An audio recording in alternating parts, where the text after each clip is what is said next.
ठाकुर जी घुटमन घुटमन चलते हैं, और जब घुटमन चलते हैं तो ठाकुर जी के घुटने जो हैं वो ब्रज रज में संलिप्त है जाएं। बीच बीच में ठाकुर जी कभी कभी लुढ़क जाएं, जैसे लुढ़कें सो पूरे तन पे भी वही ब्रज की रज लग जाए।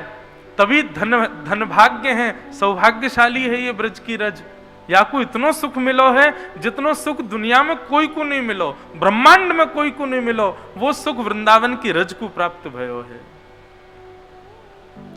जैसे ही मैया ने देखी लाला अब घुटमुन घुटमुन चले, मैया ने ले जा करके लाला के पामन में सुंदर सुंदर पाजेब पहना दें। बंधुओं, एक चीज हमने अनुभव करी, हमारे ठाकुर जी को, वृंदावन बिहारी लाल को स्वर करने वाले आभूषण बहुत प्रिय हैं। समझ में आई बात?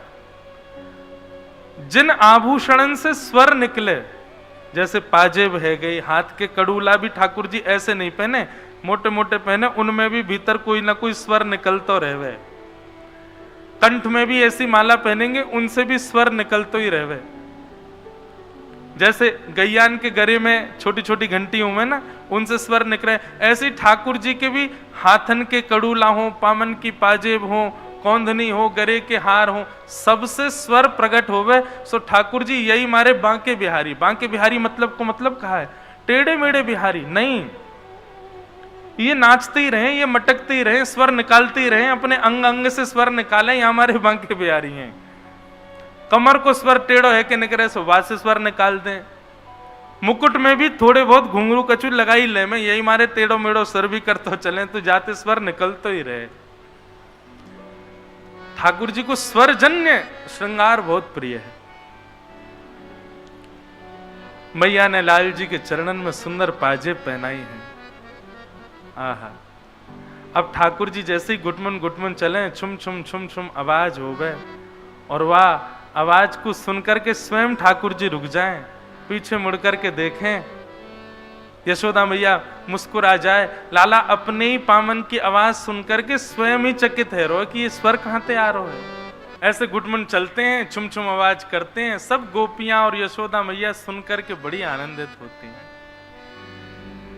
ठाकुर जी धीरे धीरे नेक और बड़े है रहे हैं।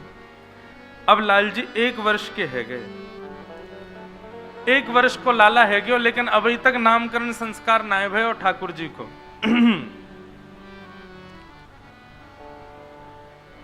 यहां तो नामकरण संस्कार को भाव है, ब्रजमंडल में तो ऐसा कहमे कि भैया 1 वर्ष तक इतने उत्सव भये, इतने उत्सव भये कि यशोदा मैया लाला की छठी पूजनों भी भूल गई। या हमारे आज भी नाथद द्वार में, श्रीनाथ जी में ठाकुर जी की छठी जन्माष्टमी से 1 दिन पहले पूजी जाए, सप्तमी के दिन, भादों की सप्तमी में ठाकुर जी की छठी पूजे। काय को? बोले यशोदा मैया भूल गई 1 वर्ष तक। जैसी लाला 1 वर्ष को भयो तो कल जन्माष्टमी है, तब आज मैया ने सोची, बोले लाला तो कल 1 वर्ष को है जाएगा, मोह लगा मैंने तो यहाँ की छठी पूजी नहीं। तब बड़ी बूढ़ी माता ने की, अब बोले भूल गए तो कहा अब आज ही पूज दो। तब से आज तक सप्तमी के दिन, भादों की सप्तमी को ठाकुर जी की छठी पूजती है, और अष्टमी को फिर नंदोत्सव होता है। ऐसो लाला को उत्सव मनाया गया, करवट उत्सव मना रहे हैं, स्वर उत्सव मना रहे हैं, घुटरुन चलन उत्सव मना रहे हैं। जब कैसे कैसे उत्सव मने, काय बात को उत्सव है भैया? बोले आज नंद के लाला ने करवट ली है। कल पूछ रहे आज काय को उत्सव है? बोले आज लाला ने, अच्छा ठाकुर जी ने सबसे पहला शब्द बोला गैया, फिर मैया। अब कई कहें गैया, कई कहें मैया, पर सबसे पहला शब्द ठाकुर जी ने मैया कही, और वो मैया भी गैया को देख के कही। गैया को देख के बोले मैया। आहा, पूरे ब्रजमंडल में उत्सव है लगा। बोले काय बात को? आज लाला ने मैया कही है। फिर उत्सव भयो, बोले अब, बोले आज लाला ने बाबा कही है। फिर उत्सव भयो, बलराम जी लिए घूम रहे हैं लाला को गोदी में, बोले क्यों? आज लाला ने भैया कही है। अब तो ले ले गोद में सबरी गोपी के हमारो नामू बोल दे। ठाकुर जी धीरे धीरे अब हरकत सीख गए। मैया की लाला तेरी आंख कहां है? ठाकुर जी करें ऐसे, मेरी आंख। लाला तेरी नाक कहां है? सो ठाकुर जी अपनी नाक पकड़ ले, ये मेरी नाक। लाला तेरी जीभ कहां है? सो ठाकुर जी अपनी जीभ ऐसे बाहर निकाल के घूमे।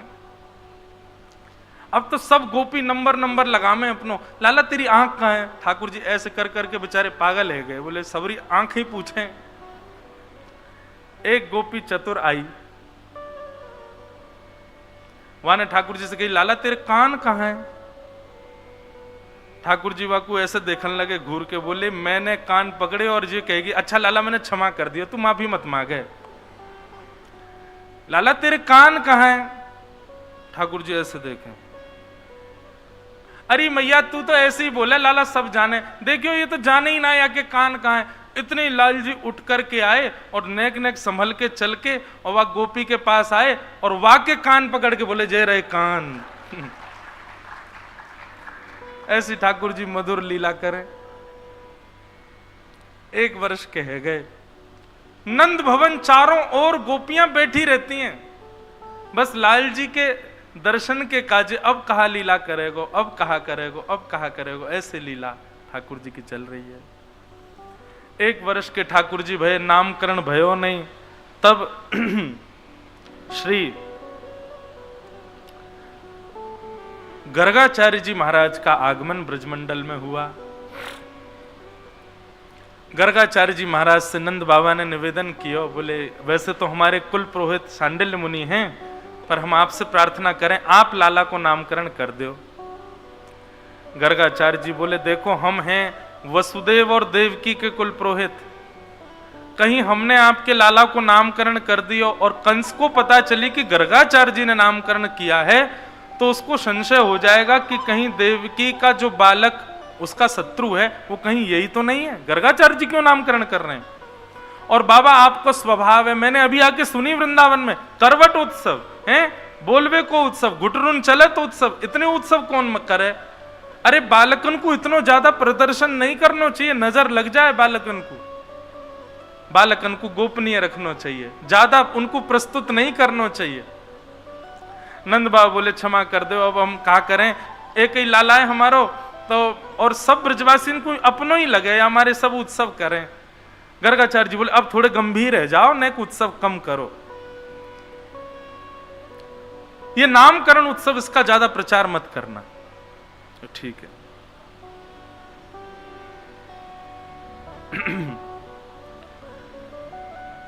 गर्गाचार्य जी महाराज नामकरण करने के लिए पधारे।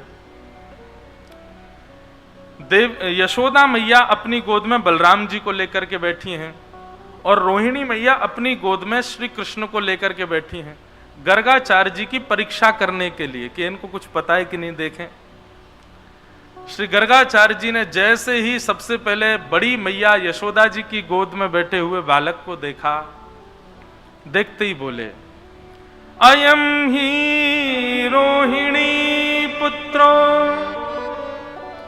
रमयन सुहृदो गुणैः आख्यास्यते राम इति बलाधिक्यात् बलं विदु।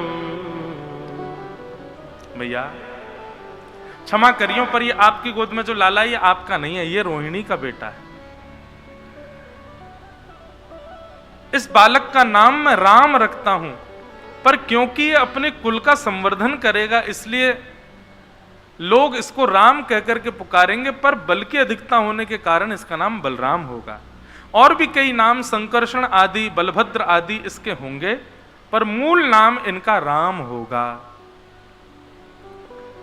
यशोदा मैया की गोद में बैठे हुए ठाकुर जी को जैसे ही गर्गाचार्य जी ने देखा, वर्णन आता है श्री गर्गाचार्य जी की समाधि लग गई। क्यों? श्री गर्गाचार्य जी देखते ही जान गए कि ये तो साक्षात परब्रह्म है, और ये वही परब्रह्म है जिनका मैं नित्य ध्यान करता हूं। शंख चक्र गदा पद्मधारी श्रीमन नारायण यज्ञ भोक्ता त्रिलोकी नाथ।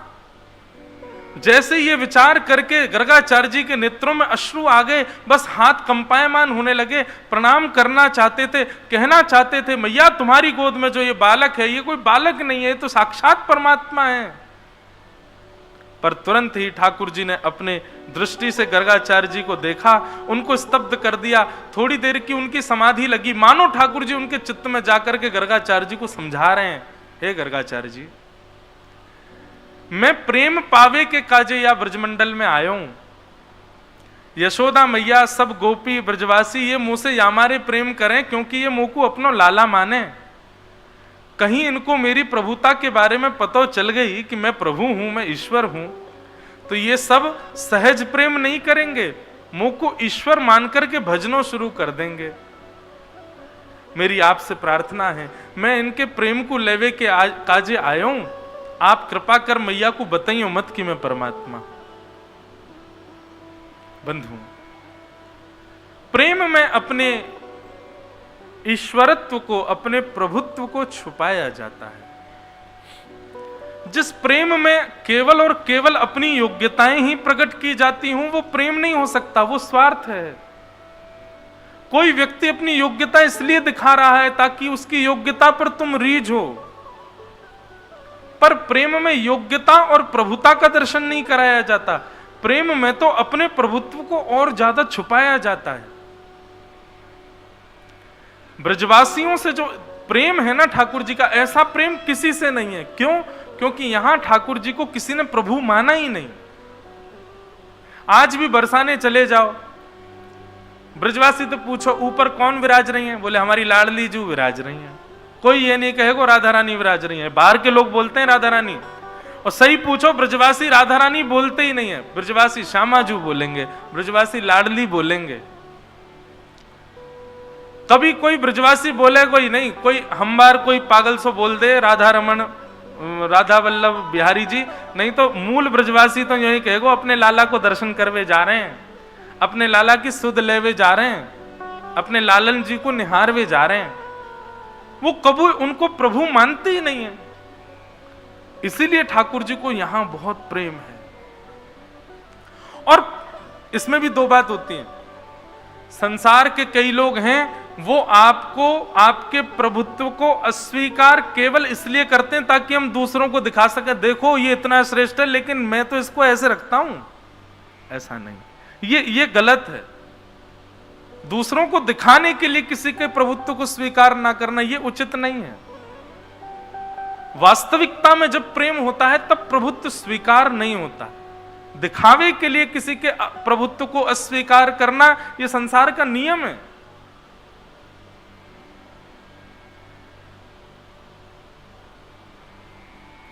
ठाकुर जी अपने प्रभुत्व को स्वीकार नहीं करते ब्रजवासियों के आगे, और गर्गाचार्य जी से मना कर रहे हैं कि आपसे मेरी प्रार्थना है। पर ब्रह्म हाथ जोड़ के कह रहे हैं कि मैया को मत बताइयो मैं लाला हूं, नहीं तो अबे तो मुझको माखन खवावे, अपनी गोद में सुलावे, अपने संग में लेके जावे, और या को पतो चल गई मैं भगवान हूं तो मैं पुजारी को दियावेगी गोकुल में, और मां जाके यो कहेगी भगवान है भैया जाए मंदिर में रखो, दिन रात या की आरती पूजा करो, सेवा करो।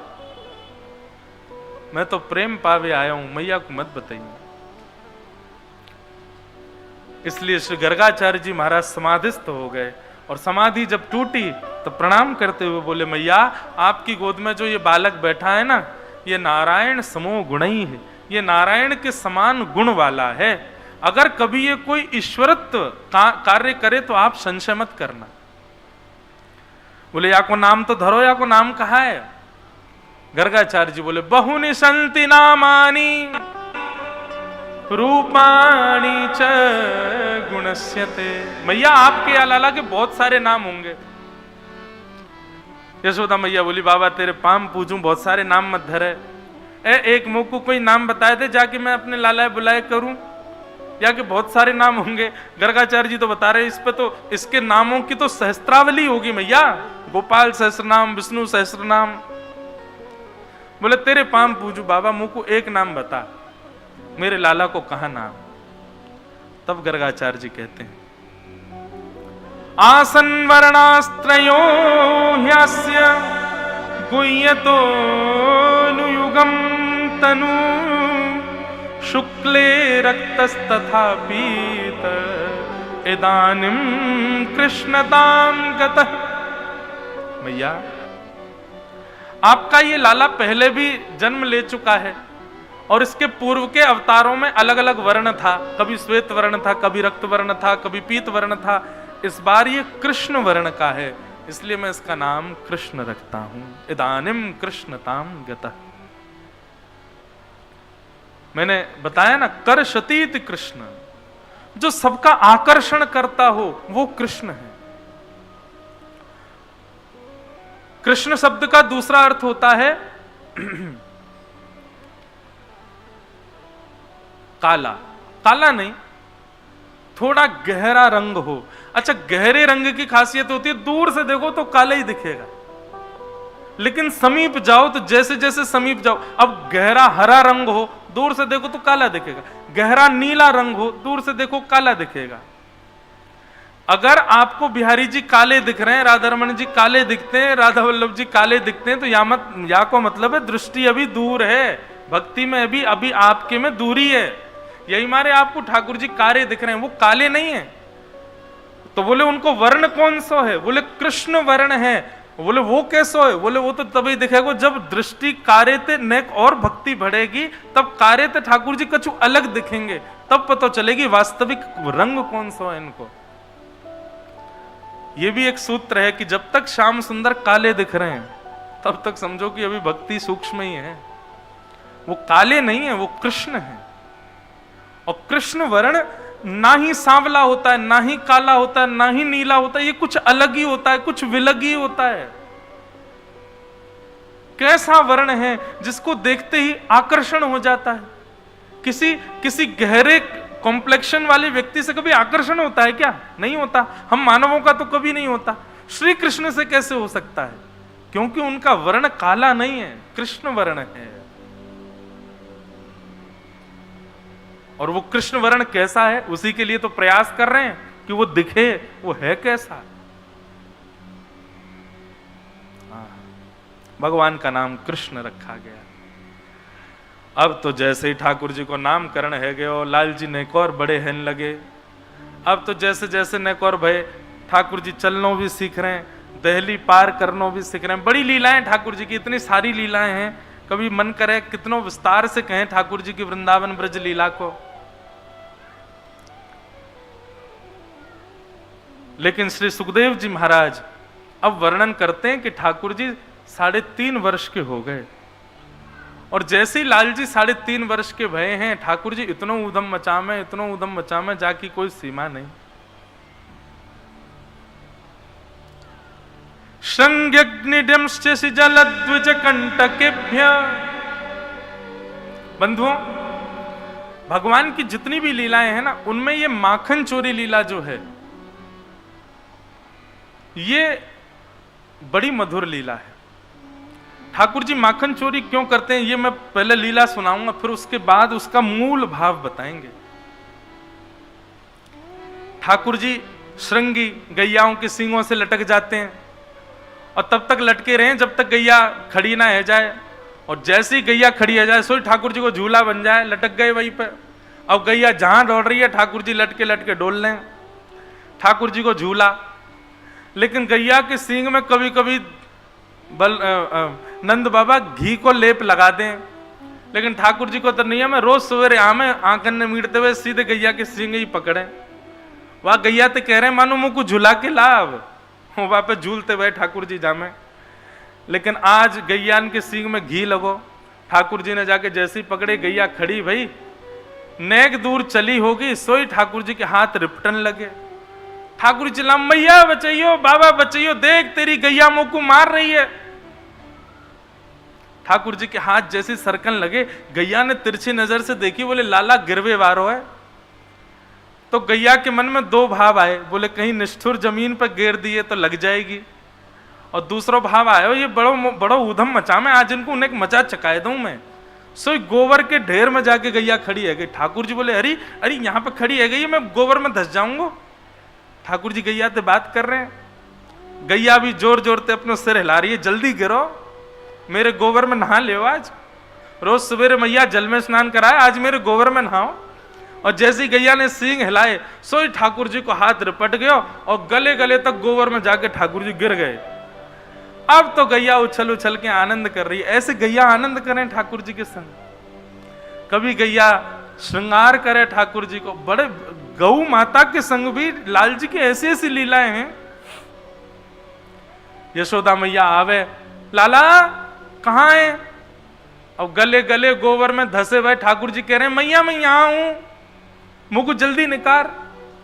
यशोदा मैया जावे, जाके लाला को निकारे, बोले कितनो नभाव धुभाव, जय में आके खेले गोबर में। मुझको तो लगा लाला तू पूर्व जन्म को सूकर दिखे। हाँ मैया मैं सूकर हूं, पूर्व जन्म वो बरा भगवान भयो ना, जाने पृथ्वी की रक्षा करी काई। मैया बोली हम बे, बोले वो मैं ही तो हतो, मैं ही बरा बन के आयो। मैया बोली कहां ते जन बात बनानो सीख गो है, ज्यो ज्यो बड़ो है तो जा रो है, बंदरन की तरह उछले यहां ते मां और बात और बनावे इतनी। मैया ले जाके स्नान करावे, फिर से श्रृंगार करे ठाकुर जी को। आहा,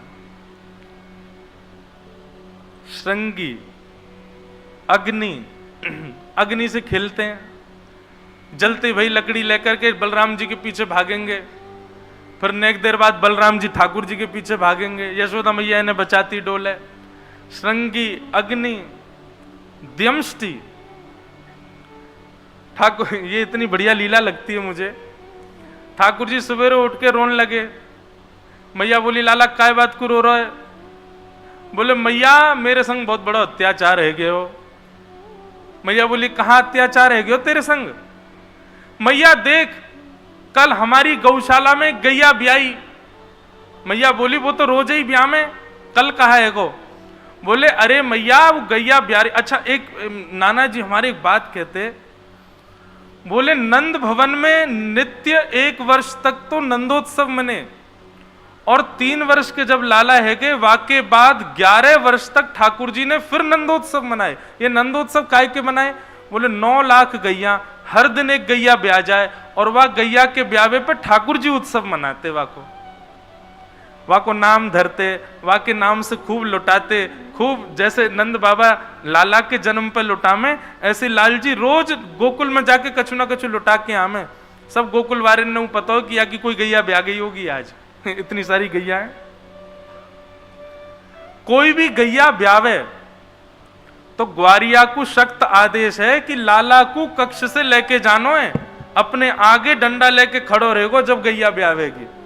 और ठाकुर जी को नियम है जैसे ही गैया के उधर से बछड़ा नेक बाहर आवे तो गैया 2 गोमुखी है जाए, मतलब एक तो गैया को मुख है और पीछे से बछड़ा बाहर आयो तो वाको भी मुख, तो 2 गोमुखी है गए, 2 तरफ गौमुख है गए। तब ठाकुर जी वाकी परिक्रमा लगा में गैया की, और परिक्रमा लगा के फिर वाकी आरती करें। ये नित्य के क्रम ठाकुर जी के हैं 3 वर्ष से।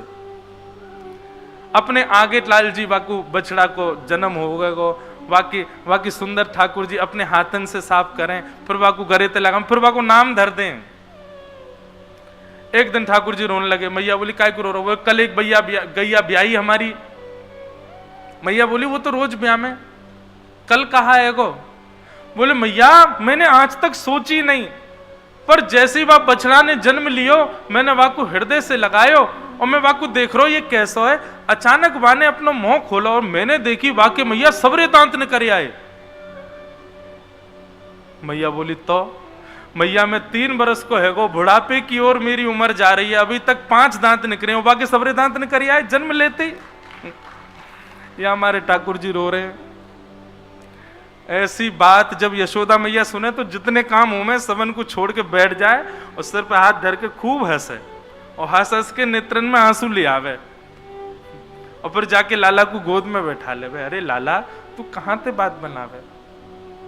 अब नेक्स्ट से ठाकुर जी उनको समझाओ कि क्यों तेरे दांत ना आ रहे? मैया मेरे दांत क्यों ना निकल रहे, जल्दी बता। बछड़ा के सबरे दांत आ गए, मेरे ना है। मुझको तो वाके सामने हंसवे में शर्म आवे। यशोदा मैया के में लाला तू दूध पीवे, तू दूध ना पीवे, तू केवल मक्खन मिश्री खातो रे पूरे दिन। और मक्खन कैसे होवे? बोले मक्खन चीकनो होवे।